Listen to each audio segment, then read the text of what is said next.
I can't help but wonder why so many people, they had to die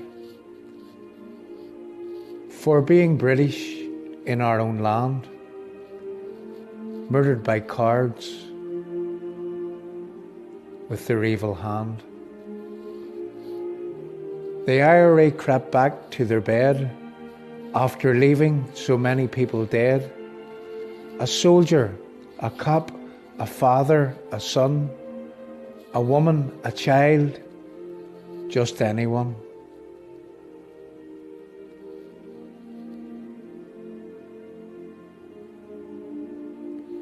But the Unionist people, they did not lie down, fought and defended the Red Hand and the Crown.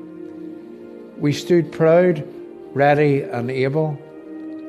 The IRA cried to come to the table. The Belfast Agreement, it was a disguise. It was built for appeasement, swindle and lies. The peace is a farce, the guns are still there, and London's afraid of another bomb scare. Appeasement after appeasement, day after day, provos in government still getting their way, and our two big parties, well, what can I say? They are sitting in Stormont with the IRA, not listening to the people who put them in place. They ask for support, then they lie to your face. A united Unionist party, some say we need, but there's too much corruption, lies and greed. I can't help but wonder why so many people, they had to die for being British in our own land. You can never shake a terrorist's hand. Think of our country, the Red Hand and the Crown. Listen to the people, stop letting us down. Our leaders have blown the chance to make things right. The whole of unionism, I mean the people, we must unite. So we reach out again with offer of partnership. No time for politicians hell-bent on dictatorship. No puppets, no lackeys, our people deserve better. We will not be sucked in with promises in letter. Meaningful and proactive is the only game in town. We long for a day when politicians stop letting us down. You have one more chance at putting things right. But this time we demand that you stick to the fight. A roadmap must be drawn, agreed by everyone. No hierarchy, no pulling rank is exactly what must be done. An army of people must be put together with weapons of words, which will remain and abide forever.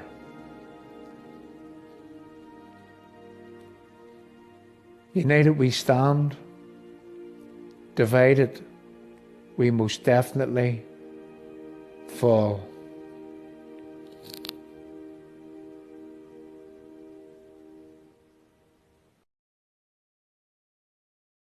Thank you to the last speaker. Admire your passion. Thank you for all of you who have turned up today. We may be small in number, but here we are.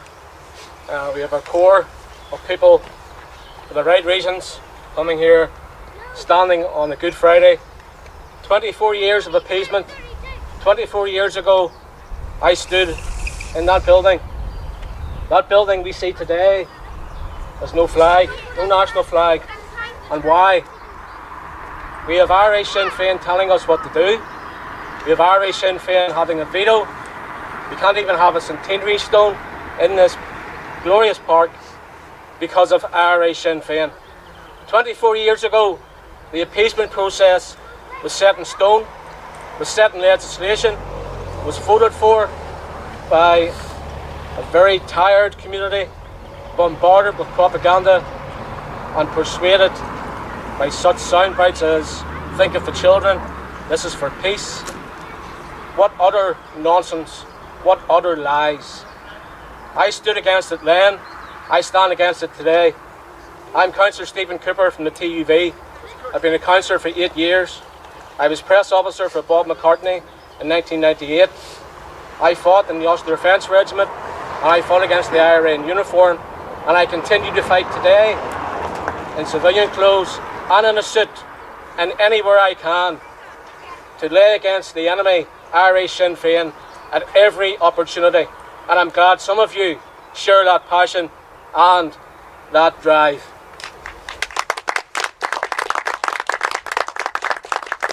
Belfast Agreement, I refuse to call it the Good Friday Agreement, by the way. Belfast Agreement was underpinned by the 1998 Act, Northern Ireland Act 1998. That is the legislation that has driven all of the concessions, all of the appeasement to the Republican movement.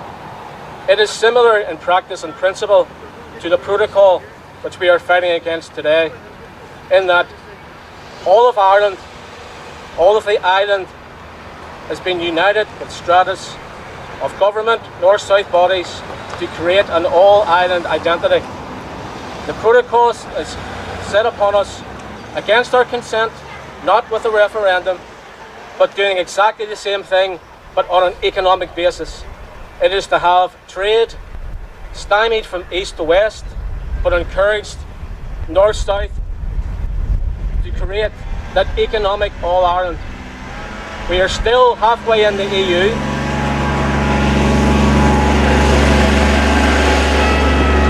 With no say, no representation to change or amend or do anything against the EU regulations that are foisted upon us. In parallel with the Belfast Agreement, this protocol, if we don't, as Jim Allister often says, if we do not destroy the protocol will destroy the Union. We must continue to support the rallies. We must continue to oppose the protocol in every shape or form. We hear about unionist unity. I appeal to all unionists to echo the last speaker. If we want unionist unity, let's have it. Let's have every unionist party pledge that we will not have an executive nor storm it while the protocol is being implemented.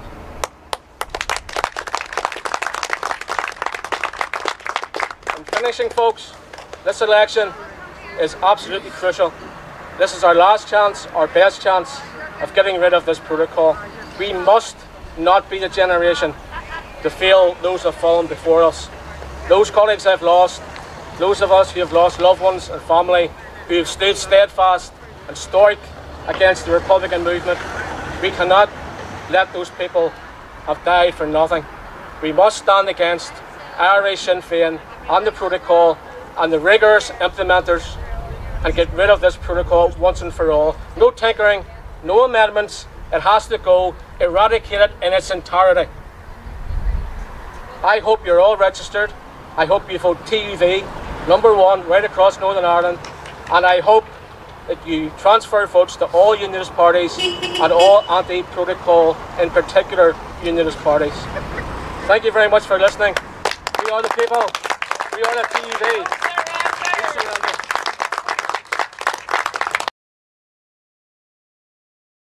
Again, and they're proposing actually installing border checks at Larne, at Belfast and Warren Point, really over the heads of unionists. I mean, can we really say, Jamie, that devolution works under such circumstances?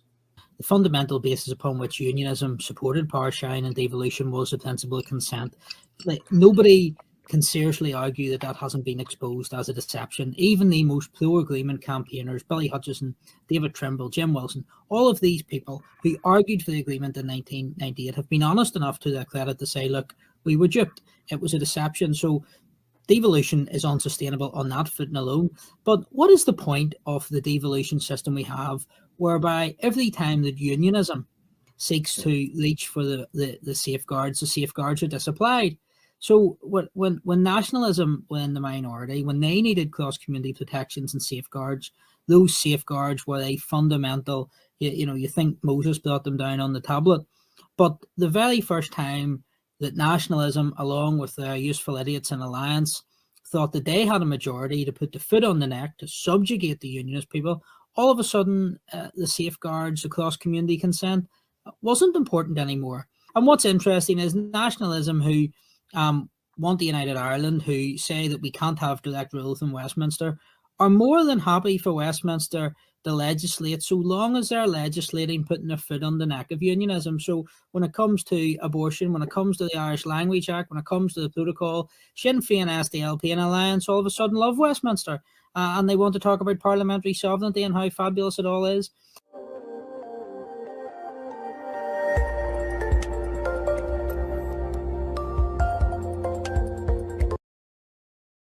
Criminal conspiracy at the heart of government in Northern Ireland.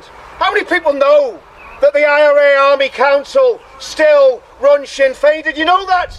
Yes, of course you know that, because the dogs in the street know that. But it's a fact that the IRA Army Council have huge political clout in this country. This should never have been allowed to happen. And to add insult to injury, 2010, the butcher of the Bogside became Deputy First Minister. He got his hands on the organ of power. How can this work when we have a political party at the centre of government in Northern Ireland whose stated aim is to destroy the country that it's governing? It is absolute insanity. And I think that every single unionist party should pull out of Stormont. Every single unionist party should walk away from the iniquitous so-called Good Friday Agreement.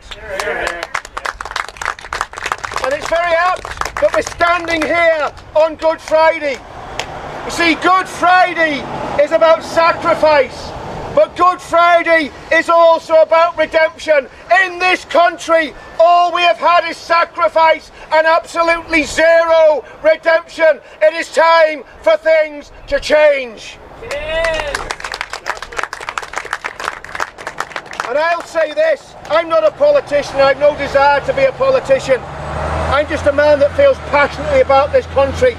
But I want to say this, there are politicians in this country who are going to stand against the Good Friday Agreement. There are politicians in this country that are going to stand against the iniquitous, terrorist, rewarding protocol. Vote for the politicians in this country at the next election that are going to put the Good Friday Agreement to the sword. They're the parties that we should be voting for and supporting, not the compromisers, not the appeasers, not the Lundies. We should be supporting parties and politicians that will get rid of the Good Friday Agreement and will get rid of the protocol.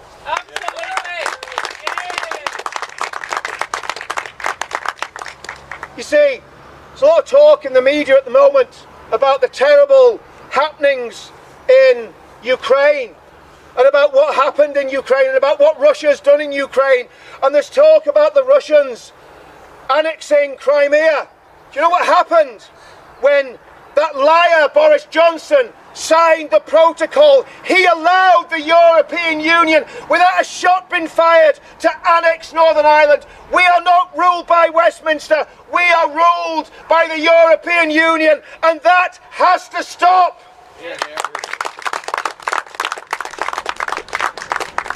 Now, we all know what the problems are, and I could go on for hours and hours and hours, but you waited here long enough. What we need to do today is think about solutions. And let me suggest a few things, and I think I said this last time I spoke.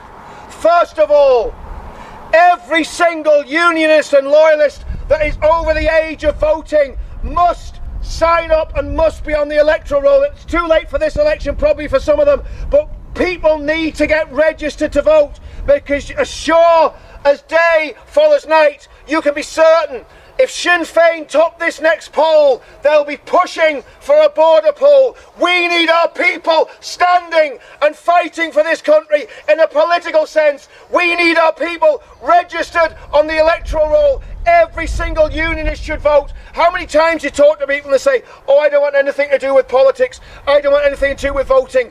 Well, if we get voted into a united Ireland, it's on them. We must get our friends, neighbours and family on the electoral roll. Secondly, these demonstrations for the protocol, We all need to be attending these demonstrations to get rid of the protocol. There should be tens of thousands of people on the streets peacefully, democratically, showing that they're opposed to this land grab by the EU and by Dublin. We've got to get boots on the ground as well as boots to the ballot box. There's a saying that one of the gentlemen that was here earlier on had on his t-shirt, and it says this: I'll stand with anyone who fought against the IRA. And I've said that myself. I will stand with anyone who stands against the IRA.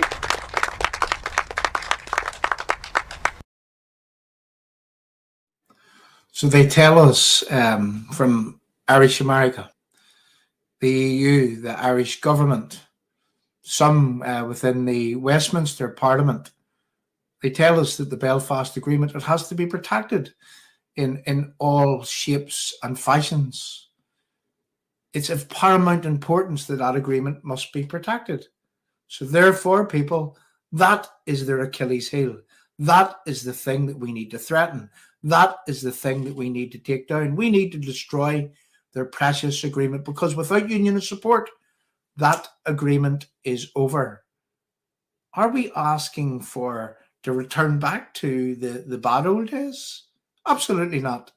Absolutely not. You see, you can be against an appeasement process and you can be still for peace. That Belfast appeasement has been working for the IRA terrorists in where that in 1994, late 1994, there was talks with the British government. And those talks would have went on for a while, in fact, over a 4-year period. But in 1996, the IRA let off a bomb in the Docklands in Canary Wharf, causing £500 million worth of damage. And that was the IRA tactically seeking to create what we now know to be an appeasement process. And ever since that point going forward, whether it be bombs in the Docklands, Canary Wharf, whether it be Northern Bank raids, whether it be gathering information that is useful to terrorists, whether that was killing people in 2015, one in the markets and one in Short Strand, and don't let anybody tell you that that was not the IRA conglomerate linked to Gerry Adams' Sinn Féin group, because it was. You know, whether it was that, whether it was the guns being out on the streets in 2019 and again in 2020, one for Mr. Rooney, Lower Falls, D Company of the IRA, with their guns shooting over a coffin. And where's Simon Hoare shouting about those things? You see, it didn't matter. It constantly didn't matter. And they were only a few things that I just mentioned there. It didn't matter what the IRA done, when they done it, how they done it. It didn't matter if they murdered people. It didn't matter if they blew places up. It did not matter if they even, just quite lately, where they make rules in Stormont and they don't abide by those rules, where they get a British state funeral, all because to ensure that you don't threaten those who would come out onto the streets in violence again. And that's exactly what has happened from the inception of the talks about talks, going through to the Belfast Agreement, running right through to today's date. That Belfast Agreement and every single thing that flows from it, it doesn't work for British Unionists here in Northern Ireland. And you know, all the protocol rallies in the world, all the standing on stages in the world will not get the same results as threatening and pulling down and insisting that you're not going back anywhere near that Belfast Agreement until that there's a level playing field, until that we have our rights reinstated here in Northern Ireland, and we can continue on building reconciliation with the ordinary decent people of Northern Ireland from that day going forward. But until that day, stability can never occur in this country, because, you know, when you enhance one at the expense of another, well, you see, you get resentment, and no process that is ever produced real reconciliation has ever been built in such a way. So you see, there's the Belfast Agreement. There's what needs to be done with the Belfast Agreement. You know, we need to be very, very serious about how that it is that we protest from here on in. We need to protest against their precious agreement. And I'm talking to British Unionists here. And if we fail to do so, well, I'm afraid that every single thing that you've ever believed in will be lost and gone forever. You see, willing to accept any checks across the North Sea, even if they are of a regulatory nature, not customs checks? No, and it's been very clear all along. That has been our one red line, that we cannot have either a customs border down the Irish Sea or a regulatory border, because that would make us separate from the rest of the United Kingdom. And that doesn't work from a constitutional perspective, and it doesn't work from an economic perspective either. What if there was some political declaration that, OK, we have to agree to the possibility of checks, but they'll never be used? There's no way that they can add some language that would make you happy with any kind of the extra checks? No, because, of course, that would impede the constitutional integrity of the United Kingdom. Causing £500 million worth of damage. That was the point. That the IRA, they tactically caused the circumstances in where that an appeasement process would follow. That appeasement process, it has continued from that day in February of 1996 until today's date in April of 2022. Canary Wharf, Northern bank raids, gathering information in that house that was of use to terrorism, a murder in the markets, a murder in Short Strand, 2015. And don't let anybody tell you that the same people that occupy that house, that these people, these murderers, were not associated with them, because the reality was that they were. Who was arrested for those murders? Bobby Storey was arrested for those murders. Lately we learned from Mary Lou MacDonald at the Bobby Storey funeral that they were gathering to celebrate the life of their leader. We are told by way of the media that the IRA have gone away.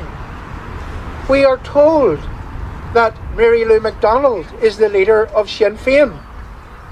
So what was Bobby Storey the leader of whenever Mary Lou MacDonald had said, we are gathering here to celebrate the life of our leader? People, Bobby Storey was the leader of the IRA Army Council. Bobby Storey was a Sinn Féin member.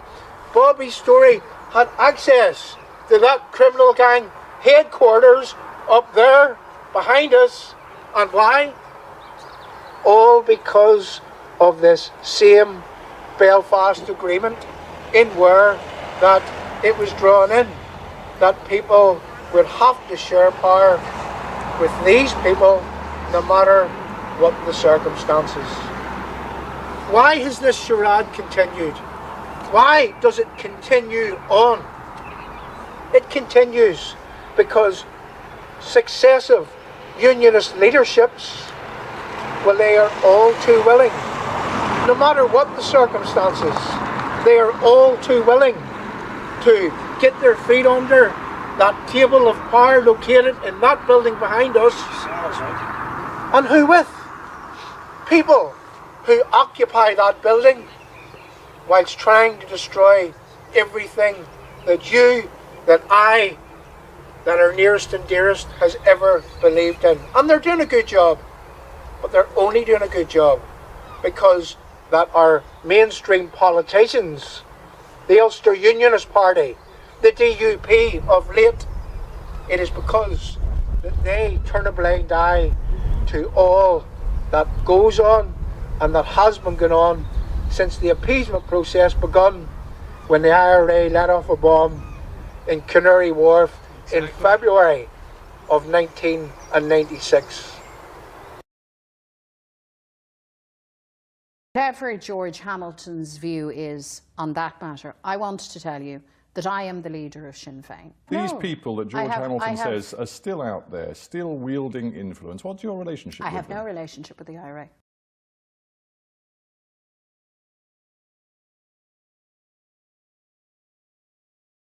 I've never been a member of the IRA. I'm a Sinn Féin person, and I am the leader of Sinn Féin. And nobody dictates the pace to me. And nobody dictates the pace to me.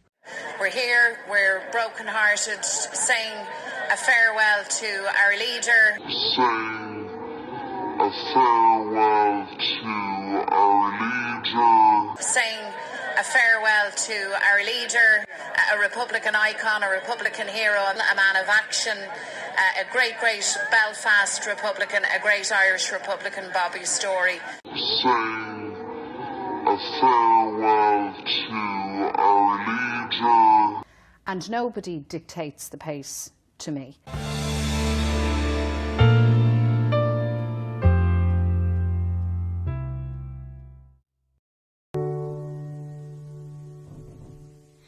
I was left to my own devices. Many days fell away with nothing to show, and the walls kept tumbling down in the city that we love.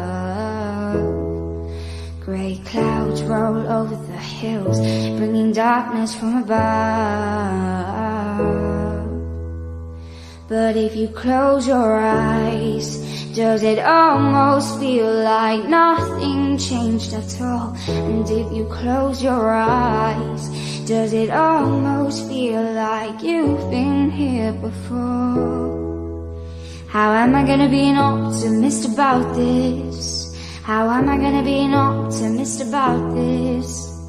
We were caught up and lost in all of our voices, in your pearls as the dust settles around us, and the walls kept tumbling down in the city that we love. Grey clouds roll over the hills, bringing darkness from above. But if you close your eyes, does it almost feel like nothing changed at all? And if you close your eyes, does it almost feel like you've been here before? How am I gonna be an optimist about this?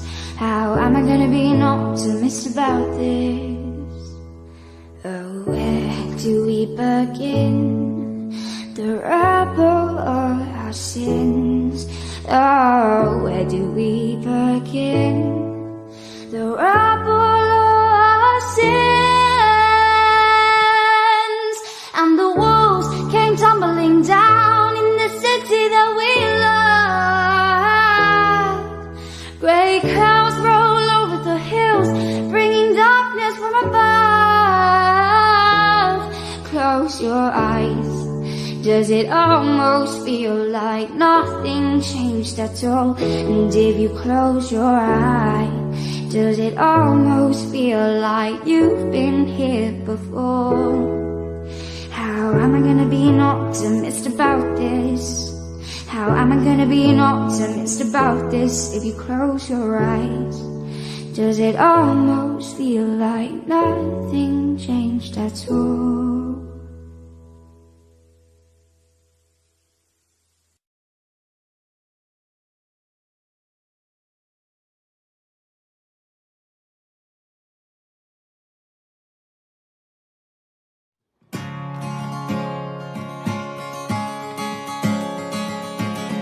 Can I protect you in this crazy world? It's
of no value. He was only 6 months and he was of no value. One day someone did park a car here in front of Linton and Robinson, the hardware store in Derry Street. It faces Abercorn Square, the main square of Strabane.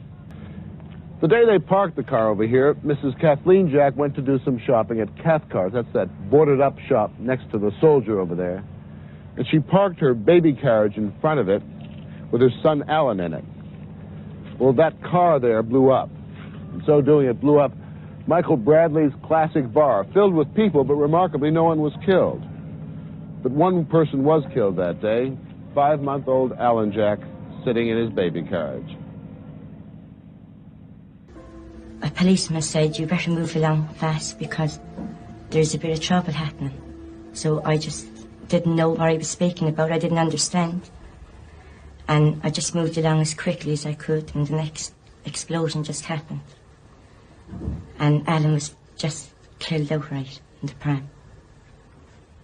I didn't get any compensation because she said that the child was of no value. He was only 6 months and he was of no value.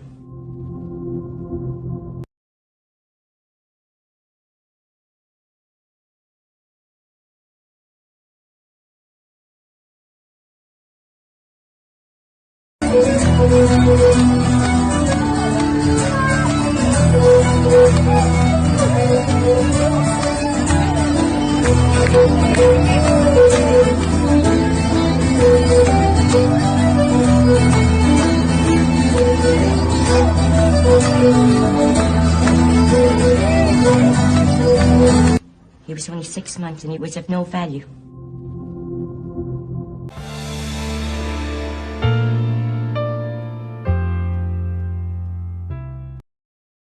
Kids grew up wanting to go out and shoot and bomb the Brits. No, it wouldn't bother me. It wouldn't. It would bother me if they wanted to go and join the Brits. Because if they ever tried it, they would break their legs. Irish Republicans are not involved in criminal actions. Would kill Protestants. And it wouldn't matter what their lives are all about. No.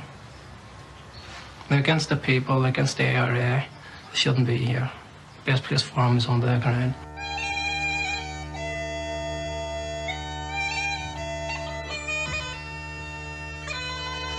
If, when you were in the IRA, if you were told to go down and plant a bomb in the emergency room at the Queen Vic, at the hospital, yeah, would you do it? Yes. Would be done. I'd put a bomb on anywhere. In the emergency room of the hospital? Yes. If I was told to do it, I would do it. Now, a bomb doesn't know the difference between a Catholic and a Protestant. Yeah. How do you accept that? Civilians have to get injured. It can't be helped.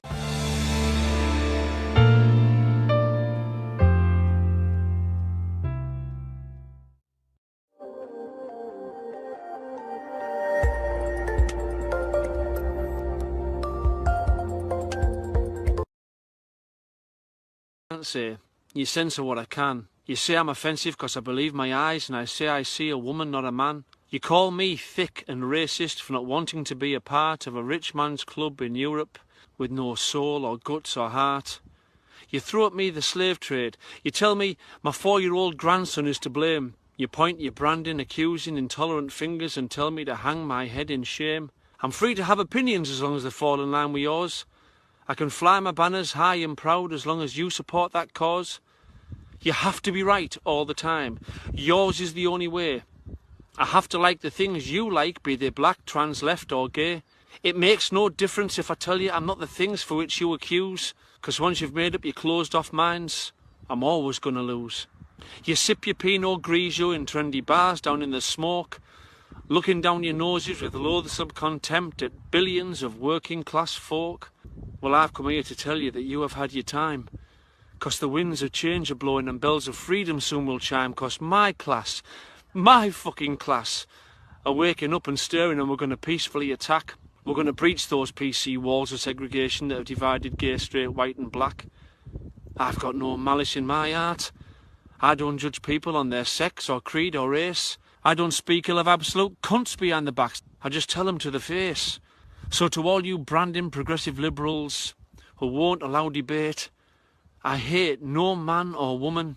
I just want the right to hate. I want the right to hate like I want the right to love. I want to like and dislike what I want to like and dislike and be able to vocalise it, bruv. So shape up or fuck off for your madness, 'cause I'm going to bring you down. I'm going to bring those globalist walls of Jericho crashing round your brainwashed progressive liberal feet. North, south, divides I will defeat. You've divided us and conquered us for way too long, and you've shared the benefits at the top. Now really is the time for your shit to fucking stop. I looked outside. What did I see? A little bird. He looked at me. I lured him close.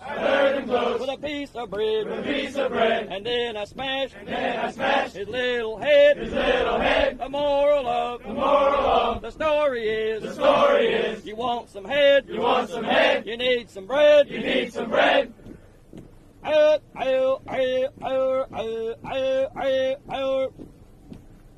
Right turn. Huh.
outside. What did I see? What did I see? A little bird. A little bird. He looked at me. He looked at me. I lured him close. I lured him close. With a piece of bread. With a piece of bread. And then I smashed. And then I smashed his little head. His little head.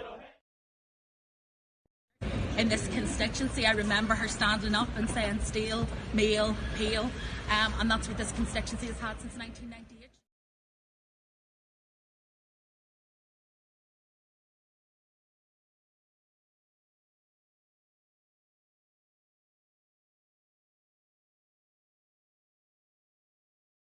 With power comes responsibility, and people now need to take their responsibility seriously. In this constituency, I remember her standing up and saying steal, meal, peel, and that's what this constituency has had since 1998.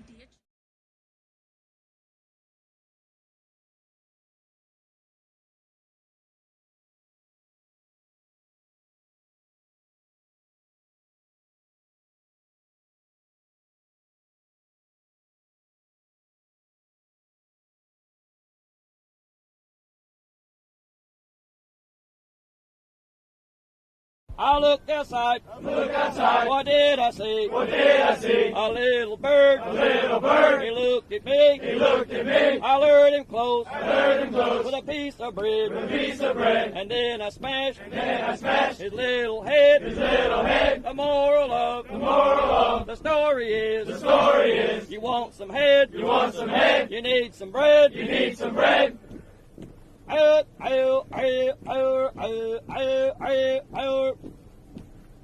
Right turn. Huh. Everybody knows that the dice are loaded. Everybody rolls with their fingers crossed.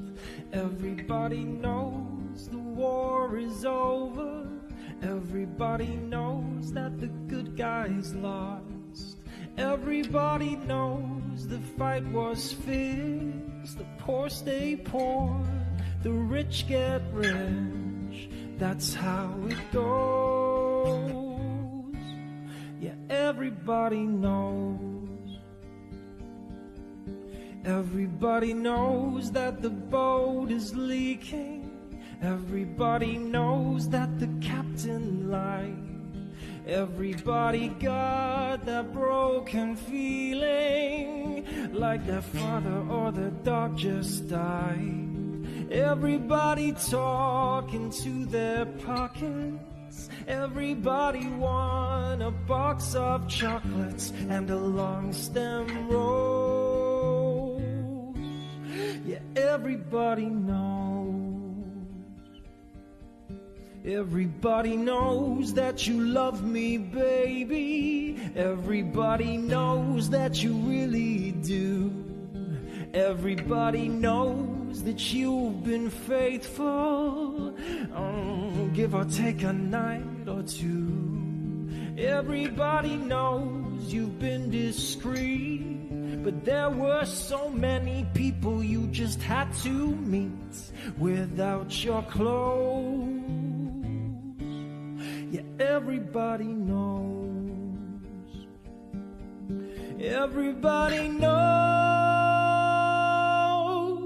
Everybody knows. That's how it goes. Yeah, everybody knows. And everybody knows. Everybody knows. That's how it goes. Everybody knows. And everybody knows that it's now or never. Everybody knows that it's me or you. Everybody knows you live forever when you've gone and done a line or two. Everybody knows the deal is rotten. Old Black Joe still picking cotton for your ribbons and bows. Yeah, everybody knows. And And everybody knows that the plague is coming.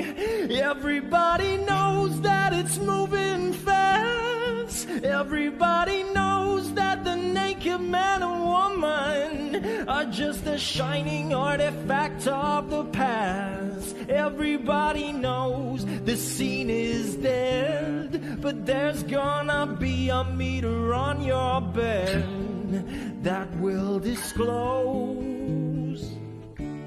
what everybody knows.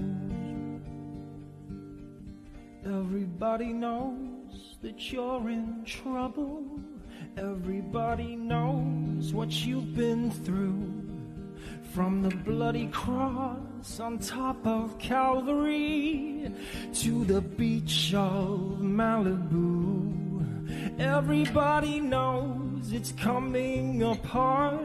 Take one last look at this sacred heart before it blows. Yeah, everybody knows. I looked outside. What did I see? A little bird. He looked at me. I lured him close. With a piece of bread. And then I smashed his little head.